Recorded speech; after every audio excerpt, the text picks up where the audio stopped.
Welcome, everyone, to an evening of conversation about connecting with the community. My name is Gaynell Lyman. I'm going to be one of your hosts for tonight. We are delighted to be joined by Lisa and Jeff from Manassas Park City. We've crafted some questions for them because they have some interesting stories to tell around how they communicate with their community. And maintain engagement in some really creative and interesting ways. So I will invite you at any time to please add some questions to the chat. Although we've got questions prepared, we recognize that you may also have some questions that you'd like to share and get some answers to. So join us at any time in the chat. And Beth, if I could turn it over to you, maybe you can launch us with some introductions. Certainly. So Lisa and Jeff, thanks for being with us. It's Lisa Wolf and Jeff Jackson from Manassas Park City Schools in Virginia. And our first question is, can you please share some of the unique ways you engage with the community in your district? And how have these helped you be successful in connecting with your community? Well, Lisa, since you were at the market today, why don't you share a little bit about the market, and I'll follow up from there.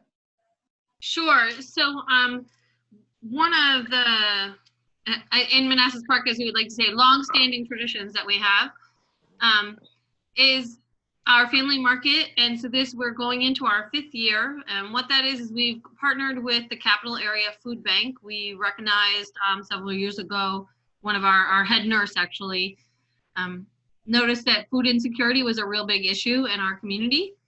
And we started off our first year just having 3 months where we brought an actual food bank to our high school and ran it with our staff members, students, faculty, and families came. Anyone in the community, they didn't necessarily have to be affiliated with the school system per se, but anyone could come. And from there, those 3 months has turned into something that we do monthly during the school year. So like I said, we're going into our 5th year now. We have funding from the Community Foundation and from our Education Foundation that supports that. And it just has really grown over the years. You know, what started off with just sharing food with families now includes clothing drive. And today we must have got like some overstock from some department stores. There, was actual like furniture and garment racks and things like that were available. We do flu shots during flu season and are really partnering in some unique ways to try to provide as many services as we can. One thing that happened last year that was really neat, somebody pointed out that often for our moms, that they don't have something as simple as like a cozy pair of pajamas in the wintertime, right? Like that's a luxury in some families. And so there was a big specific drive last year in December to try to get pajamas for moms that were available. So there's been just lots of really fun offshoots in how we've taken care of special groups at different times throughout the year while maintaining this monthly food bank where families can come. Every month we have not only the non-perishables, but we have actual fresh produce there and an example of a recipe and cooking that people can try some things and all of that. So it's been a really nice experience. I think in addition to what it does for our families and helping with food insecurities, it's helped our faculty and staff to understand more about our families. And I think sometimes you're surprised at who might come through the line. You have ideas in your head about who might be food insecure, and sometimes it doesn't always fit kind of what your preconceived notions of that are. So it's been the family market has been great. Building on that, the staff also recognize that once a month is a great thing to do, but we have kids in our schools who, when they go home the weekend, we're not 100% sure or confident that they are really able to have healthy meals. So we've, at our elementary campus, a Nourishing Ninjas program where we send food home for the weekends to make sure that some of our families that might be in greatest need, we know have food.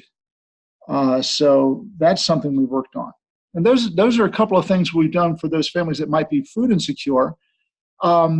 Manassas Park is also an interesting district, and we are a majority Hispanic district, and many of our parents are not English speakers. And we have partnered with a community organization called Beacon, and at our community center, which is pretty much at the heart of the portion of the community that many of our Hispanic families reside, we are offering low-cost English classes through Beacon for those parents. So that's another connection we have through the school systems that we're making a lot of progress and making some inroads in. So people are able to see us and work with us in circumstances that aren't necessarily school related. So we think that's very important in order to build relationships and trust within the community. Awesome. Thanks for sharing. So any questions that anybody has before we ask another question? Does anybody have any questions they wanted to ask about the community fair or Beacon?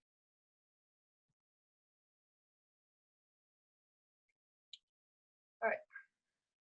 The next question is, what makes your division special? There are thousands of school districts across this nation. If I were a parent and could choose from any school district in your state, why would I choose you? Why would I choose your division? And how do you message this to your community? Well, one of the things that we believe strongly in is that we need to take care of the needs of all of our students and meet them where they are. We're working hard to shift away from, I guess you would call it almost industrialized education, where you have the school with the Quincy box set up where, sorry, I got into an old technical term there. You're set up where your classrooms are all seats in a row, and the students come in and basically almost like almost like they're being fed education as though they were on an assembly line. We're working hard with our teachers to help them understand that every kid's an individual, and it's important for us to meet them in their individual needs and to try to craft their education based on their strengths and their interests. And that's very important. It's almost like coming up with an IEP, an individualized education plan for every kid. It's not quite that in depth, but we do take a lot of time and effort to make sure that we're trying to craft a child's educational experience as customized as possible to help meet their needs. So to kind of add to that, I actually not only teach at Manassas Park, but my son graduated from Manassas Park High School in 2013. So I truly can say, like, as a parent as well, that we chose to be here and be in this division. And one of the things I think that's really exciting that we're working on right now is how do we deal with non-traditional programs and how we deal with non-traditional students on all ends of the spectrum. So you think about that individualized plan for everybody. You know, maybe you are a student that has a special interest and wants to take, AP art history. Well, we're a small division and sometimes that's not possible in our numbers, right? But we can then go ahead and have a space where we can set you up with some teacher support and an online class. And in that same space, you might have somebody who's doing a credit recovery class, and they're all being treated with the same amount of respect, and they're all being treated and cared for in a similar way, but on very different paths all in the same space. So I think that's something that makes Manassas Park really special, that everybody can find their path, and each path, though it may be very different, is equally respected and valued in that space. And I think we do a good job of letting people know that and communicating that with people, so that we're not just selling it, but those families are selling it because they've lived and breathed that with their students. And something else we really focus on is the building of relationships. Our Professional Learning Academy that we held before students returned this year was a full day of staff development that's centered on building relationships within the classroom and building those personal relationships with the students. And we think it's very important that we treat students with respect and that we help them to grow in a nurturing environment. And we have great buy-in from our staff, and there's a great deal of excitement these first 3 weeks of school as we work going down that road. That's awesome to hear because, you know, it's, as you all mentioned, as you both mentioned, it's very important to build those relationships, and hearing the words respect and relationships are very near and dear to all educators' hearts. So thank you for sharing that. I'll pause just a minute to see if we have any questions from the group or comments.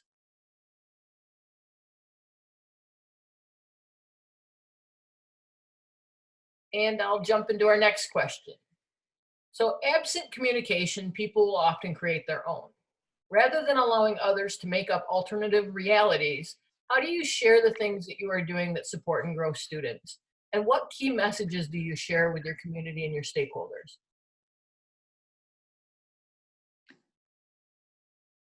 Well, I think it starts with just our division logo that you see on everything that goes out from us, our letterhead, our newsletters. It's expectations of excellence. And we don't just expect that of our students, we expect it of our staff, and we expect it of ourselves as an administrative team. We have been focusing on trying to improve communication as a division initiative for several years. You often hear that as in feedback is that, well, we just don't know what's going on. You don't communicate enough. And as a result of that focus, I think we've gotten to the point where we are flooding the market with our message to make sure that everybody is well informed. Each of our schools do a great job of putting out a weekly newsletter. We are strong proponents of leveraging social media to our advantage. Our superintendent has jumped on board. In fact, last year was his first big year, and he worked really hard on making sure that he built his following, especially among the students. He kind of motivated the students in the winter of last year that, you know, if you follow Dr. McDade on Twitter, you'll be the first ones to know when we're having a snow day.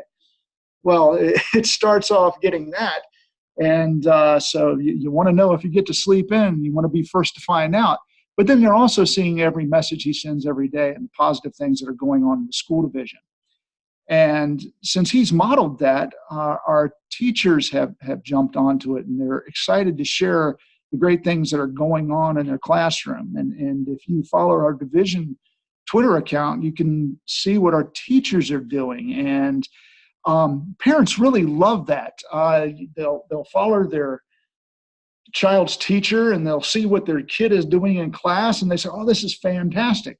So they're seeing things that are happening in a positive aspect. We utilize our division Facebook page. We film all of our board meetings, and we post them on our Facebook page. So the community is well informed, and that gets us some points in the community because, well, some other agencies in our division aren't able to do that just yet. So we're open in our ceremonies. We make sure we invite the public. The superintendent goes on road tours. Last, was it Thursday, Lisa? He had his brunch, superintendent's brunch. Yeah, the brunch with Bruce. The brunch with Bruce, where about 90 community members came out to have a brunch with him last Thursday, and students were present. It was really a powerful event, and it's that openness and transparency that's really made a big difference for us over the last few years. In addition to that, one of the big pushes in our division, as well as, you know, many places across the state of Virginia and the country in general, I'm sure, is work-based learning experiences and trying to build those connections with businesses and industry. And so that's another place that I think we've worked really hard at telling our story and even sharing our students. Sometimes businesses can be afraid of, 16-year-olds, right? What are they going to act like? What's it going to be? And we, for the last 2 or 3 years now, have had what we call coffee and collaboration, where we invite businesses to come in, and really have had the most success when we put our students in front of the businesses, so that they can really see the caliber of students that we have and the types of things that they could bring to your organization. And we are starting next week, when we have our Expectations of Excellence ceremony at the high school, which is where we can set off the academic tone for the year and get all of our freshmen. We have a bell in Manassas Park, and it is a big part of a lot of our traditions. And so one of the things all freshmen do as they come in to the high school program is, after the Expectations of Excellence ceremony, they go out and they ring the bell, and that's kind of them bringing in their commitment to excellence in what they do and how they represent themselves, and in turn then represent Manassas Park City Schools. And then at the end of graduation, when they're seniors, all of those same students will then, after the graduation ceremony is over, go and walk and ring that bell again in celebration of what they've accomplished over those years. And so next week, when we have our Expectations of Excellence ceremony, we have invited those businesses that have been working with us over the last couple of years and been, routinely attending our coffee and collaborations, to come and participate with us. I think so, just inviting the community, whether it's parents or business partners or alumni, to come back and join us as we celebrate and continue on with the traditions that make us special, like our bell ceremonies and things like that, are really part of how we are sharing our students and the amazing things that they do, and connecting with our community, and really, again, like, not to keep going back to it, but continue to build those relationships with students, relationships with businesses, just staying in contact all the time, and finding new and exciting ways to have our kids out in the community and have the community in our building with our students, I think is a big part of how we tell our story in Manassas Park.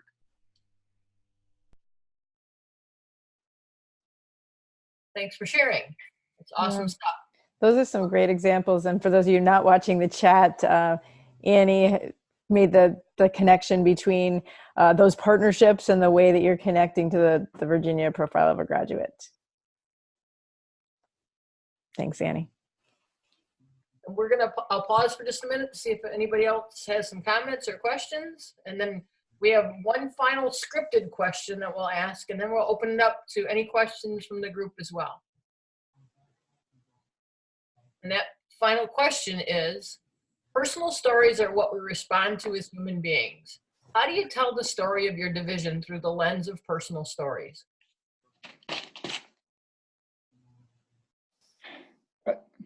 I love this question. And the reason I love this question so much is that at our convocation, about 3 or 4 weeks ago, there was a segment in which 2 of our teachers took the stage and talked about their journey as long-term teachers in Manassas Park and at Manassas Park Schools. One of them was a teacher, a math teacher at the high school, many, many years before the new high school was even built, which is now 20 years old. And he just was showing pictures of the days when he was in the classroom and the people he had worked with. And he just shared a very powerful story about how the school division had meant so much to him over the years and how it had changed and how it had grown. And it passed over to another longtime teacher who took up the conversation from there and walked everybody through to where we are now, and through the changes and through the building of the 4 schools over a period of years, and our shifting from our demographics and our moving to a 1-to-1 division all the way down K through 12, and just sharing how everything has changed over the years, and yet we're still a small, tight-knit community, and still very focused on relationships. And they repeated this story at Bruce's brunch last week. And it was interesting because the ladies' choir was there and singing, and they stayed and listened to the story. And Dr. McDade shared how interesting and exciting they found the story and how much they didn't know about what the schools were like and what some of those old schools look like that aren't there anymore, or some old buildings that are around the community that used to be schools and they didn't know they're not schools any longer. And Bruce is big on our history. Dr. McDade is very big on our history, and he thinks it's very important that we keep it and we share it and we keep the story alive.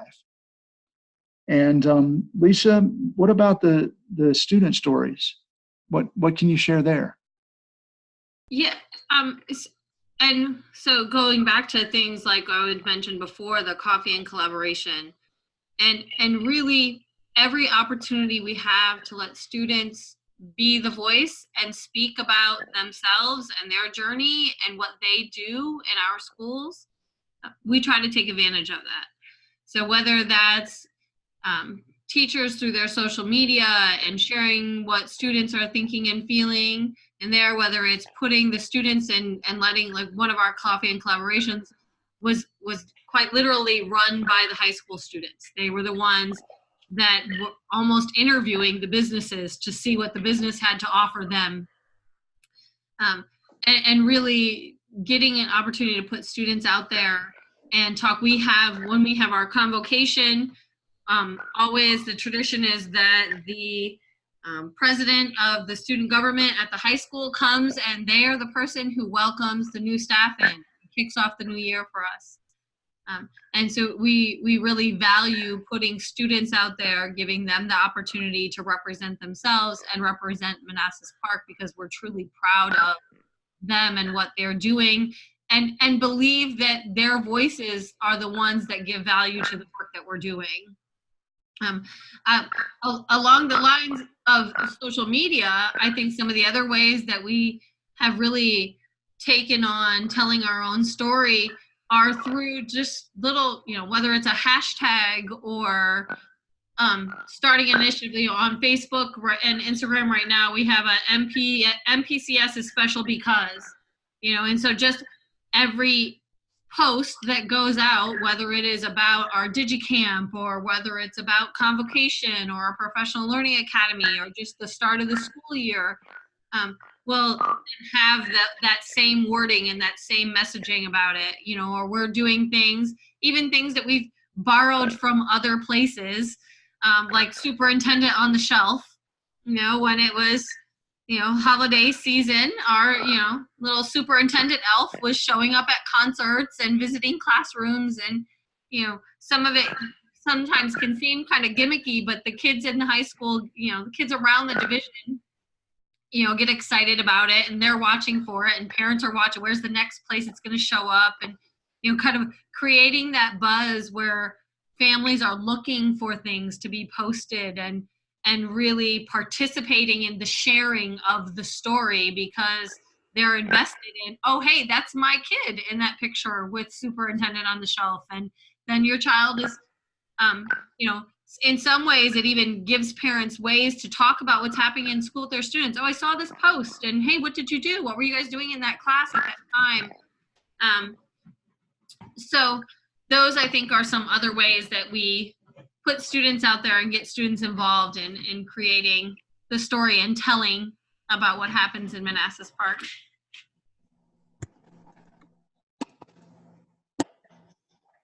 Awesome. Sounds like lots of great personal stories and lots of great buy-in from the community. And like you said, it all comes back to those relationships. So thanks for sharing. At this point in time, we're going to open it up to any questions that anyone might have.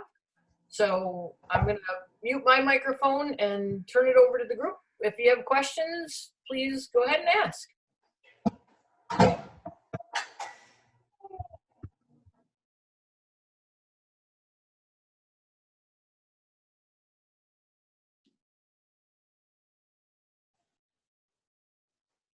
Hi, this is Becky. I have a question.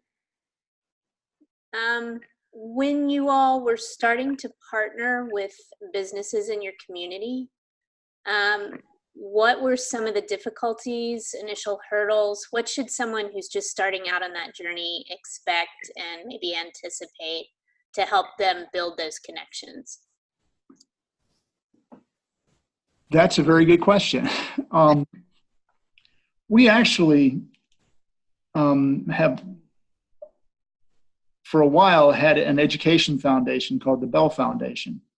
And it's based on the Manassas Park Bell. And there have been several organizations that are within the Manassas Park community that have been very supportive of us for a long time. Along with some larger groups, Northrop Grumman and Lockheed Martin, who aren't necessarily within the city, but they do have a strong presence within the Northern Virginia region. But about a little over 2 years ago, we received a grant for our high school, Innovative High School grant. And part of that grant made us take a good hard look at ourselves and who we were working with to try to move beyond just that foundation type of relationship and into true partnerships with businesses in the community. So it really required staff from the high school and our career and technical education department to go out and meet people in person, spending a lot of time at the Chamber of Commerce meetings, introducing ourselves at board meetings for, let's say, George Mason University and Nova, where they'll have business partners come in with them and introduce ourselves and talk a little about Manassas Park. So it starts off just going out and having a conversation. And then approaching it from not saying, this is what we'd like for you to do for us, but going to them and saying, what is it you need from us? And that expanded our connection from just inside our small city limits to businesses that were functioning beyond our borders. In fact, one of our most successful first partnerships was with a organization that was in an adjacent county that put together call centers for emergency call groups. And they were just excited to have an inroads and work with a small school. And we were like, well, what do you need? And they were saying, well, we're really low on students with these types of technical skills. They told us what the types of kids they needed. And we said, well, do you want us to send some folks out to you to be interns, to work with you, to try to learn the job? And they said, yes. And we started off with a little pilot of a couple of kids, and that's built over a couple of years to we now have a steady relationship of interns that spend time with them in the summers and sometimes during the school year. And that's your starting point, is getting out and making connections and getting, I would advise going to the Chamber of Commerce meetings, because that's where we made our best inroads with our community partners. Lisa, you've been working on this as well. What have you seen?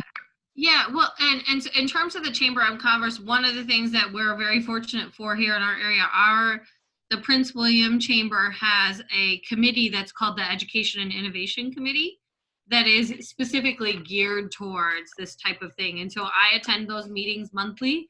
It allows us to advertise our events, whether it's our golf tournament with Bell or the brunch with Bruce and all of those types of things. And also just the networking that's involved in that. One of the things I think that's also helped is with businesses especially, there's a certain amount of educating them on what the options are. You know, there's a wide variety of work-based learning opportunities, you know, whether it's job shadowing or just coming to visit at a career fair, or, you know, all the way up to you want to start an apprenticeship program. And so I think a lot of times businesses are just not aware of that. They don't know what all the options are. And so getting face-to-face time with them so you can talk about and explain those things. And in one of our coffee and collaborations, our kind of exit ticket, you know, because we're teachers, so that's what we do. our exit ticket was, you know, asking people, you know, what specific kinds of opportunities do you think you're ready for? You know, not everybody's ready to have interns in their building, but they might be ready to send a mentor to work with a high school student. And really emphasizing that it's not just what can you give us, but what can we give you, and how can our students benefit your organization.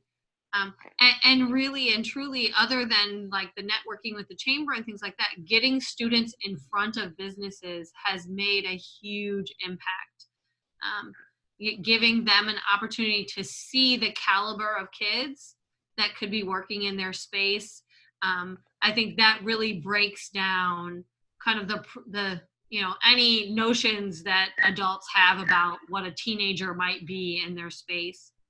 The other thing that has been a little bit of a hurdle is there's a lot of insurance issues around having students, as particularly kids that are under 18 in workplaces. And that's something that a lot of businesses are typically nervous about. And so they're, you know, having those conversations like, okay, you know, you've got an auto shop and maybe you can't have anybody underneath the car, but you can have them in the front desk helping with taking phone calls and scheduling appointments and those kinds of things. So I think just being in spaces where you can have the conversation and talk about what all the options are has really made a difference. And just staying at it. You know, you might have somebody that doesn't come in the fall, but comes in the spring, or you might invite them 5 times and they don't come until the 6th time.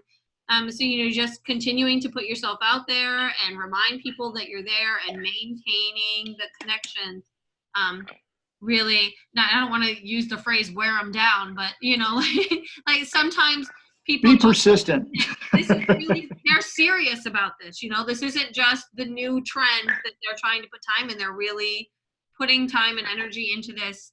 And that has really made a difference. I know we also we try to, so part of what I do has CTE underneath me. And so whether it's an advisory board or, you know, Amazon Web Services announcement event, or, you know, a CTE task force, just being out in the community, in the spaces, so I can talk to people in the business world about my amazing students and the really great stuff that's going on in Manassas Park. The more people you talk to, the more opportunities you have to connect with that one person that's like, oh my God, yeah, I totally could use, you know, somebody. We're looking for someone that could do just exactly this, and that could be perfect for this one student.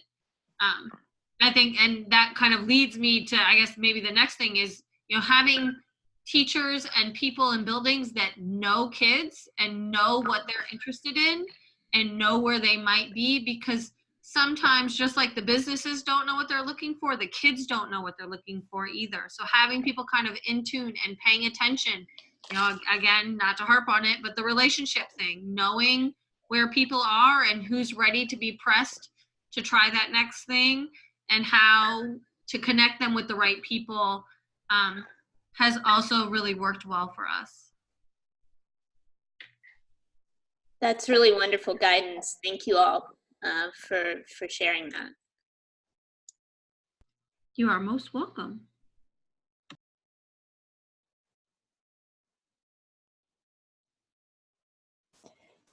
If I might ask a question, I'm curious if there are any things that you have tried that weren't as successful as you hoped they would be, and those might be some tips and tricks that we might consider as we get started. Yes.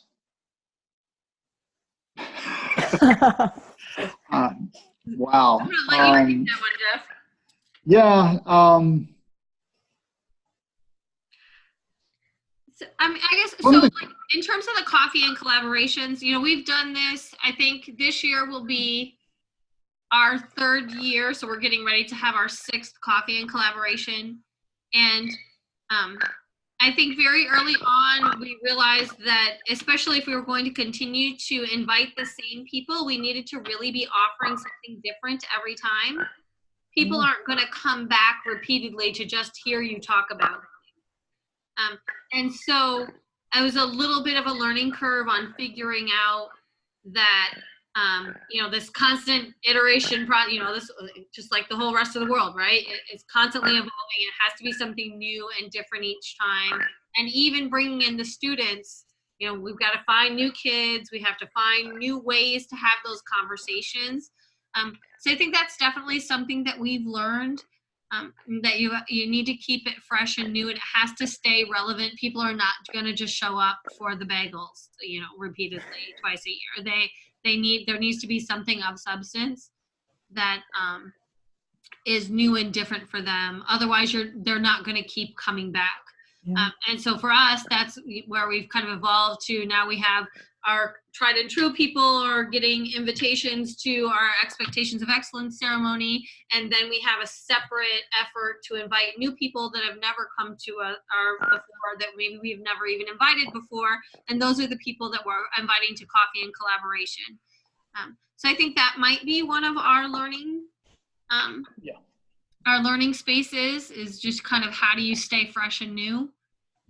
And the good thing about being small is we're able to identify when something's not working early, and we are able to adjust.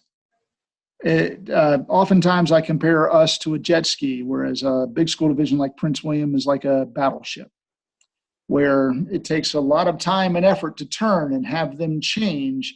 A lot of people have to be involved in decision making, whereas us, we can sit down and 3 or 4 people can represent the red tape. So it's easy to make good decisions quickly and to go through a high quality evaluation process and determine that something's just not working. So yes, we frequently run into some things. We try some things that don't quite work out as well as we would like them to, but it's easy for us to change it when we do run into those things. One of the other things that I would say, especially when you're talking about partnering with businesses and in terms of like internships and having students being out in work-based learning experiences, it's really important that the first initial experiences are really great. Like if once they've experienced amazing, wonderful interactions with kids, they'll be willing to forgive that kid that doesn't show up, after they came 3 times, right? Because you've established the relationship. And so at the very beginning of those connections, it's important to have a process and be specific and deliberate about who you connect with, what businesses, and what kids you have out there. Because, like I said, it's like any relationship. When you have that relationship established and you have that trust and credibility, then you can kind of waver a little bit on some things and handle some rough times. But you need to make sure that those initial interactions are really, really strong. So as you start thinking about connecting kids, it's important to be very deliberate about who you connect where. Ooh, puppy dog, so sorry. Thank you. That was way more than what I thought I was asking. So I appreciate you revealing some of the things that happen behind the curtain. No, we do run into many obstacles, but it's great to work in an organization where anybody can point up and say, this isn't quite working as it should, and we can take a good hard look at it, and we're comfortable with each other enough to say, you're right, this isn't working. And instead of looking for who to blame, we just look for the right change to make it better. Thank you. Are there other questions from the field?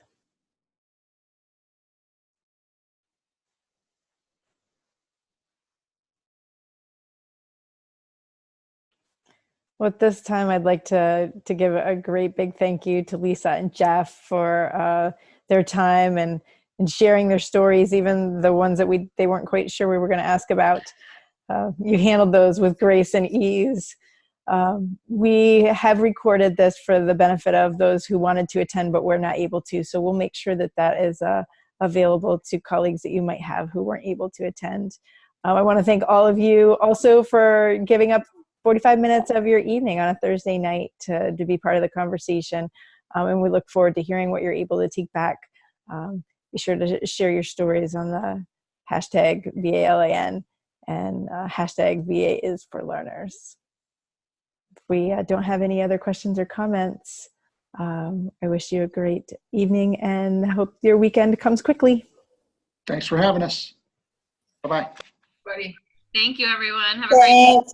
Bye-bye.